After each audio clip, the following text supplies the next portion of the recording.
কার মানুষ অবজ্ঞা করে নাই, অবহেলা করে নাই, এমন কোন রসুলকেই আমি পাঠাই নাই। রসুল পাঠাইছি এলাকার বাসীকে দাওয়াত দেওয়ার জন্য, জাহান্নামের পথ থেকে জান্নাতের পথ দেখায় দেওয়ার জন্য।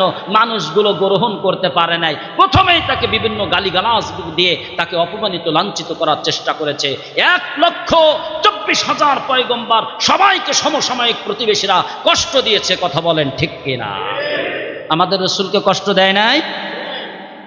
দাওয়াত দিয়ে জান্নাতের পথ দেখিয়ে কাবা শরীফের দিকে যখন আল্লাহর ইবাদত করতে গিয়েছে, একজন কুজো বুড়ি সেও সুযোগ পেয়ে পথের উপরে কাঁটা বিছিয়ে রেখেছে। কথা বলেন ঠিক কিনা?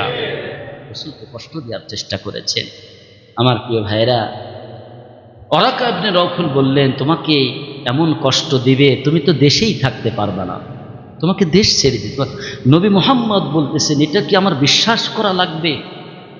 যেই মক্কাবাসী আমাকে ভালোবেসে এতদিন আমাকে সাদিক বলেছে, সব থেকে সত্যবাদী বলে আমাকে উপাধি দিয়েছে, এরপরে কি বলছে? আল আমিন, আমাকে বলছে অতি বিশ্বাসী। নিজের আপন ভাইকে বিশ্বাস করা যায় না, কিন্তু চোখ বুজে নবী মুহাম্মদকে বিশ্বাস করা যায়। সুবহানাল্লাহ। আমাকেই মক্কাবাসী তাড়িয়ে দিবে, ইম্পসিবল, সম্ভব না, আমার বিশ্বাস হয় না। কিন্তু বলে তুমি দাওয়াত শুরু করো। ইতিহাস এটাই বলে। দাওয়াত শুরু করলেন। ওয়ানদির আশীরাতাকাল আকরাবিন, তাহলে নিকট আত্মীয়দেরকে দাওয়াত দিই। নিকট আত্মীয়দের দাওয়াত দিলেন, গোপনে মা খাদিজাকে দাওয়াত দিলেন। খাদিজার কাছে দাওয়াত দেওয়ার আগেই কয়, লা ইলাহা ইল্লাল্লাহু মুহাম্মাদুর রাসূলুল্লাহ সাল্লাল্লাহু আলাইহি ওয়াসাল্লাম। আপনি দাওয়াত দিবেন, এটা আমি 15 বছর ধরে অপেক্ষা করছি যে এই দাওয়াতটা দিবেন, আর শোনার সাথে সাথে আমি কবুল করবো। জোরে কোন সুবহানাল্লাহ। পৃথিবীর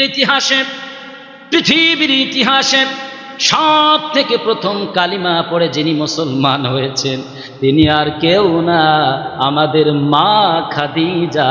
জোরে কোন সুবহানাল্লাহ। মুহাম্মদ বললেন, ও খাদিজা রে, দাওয়াত দিতে পারলাম না, কবুল করলাম, এতটা বিশ্বস্তর কারণ কি?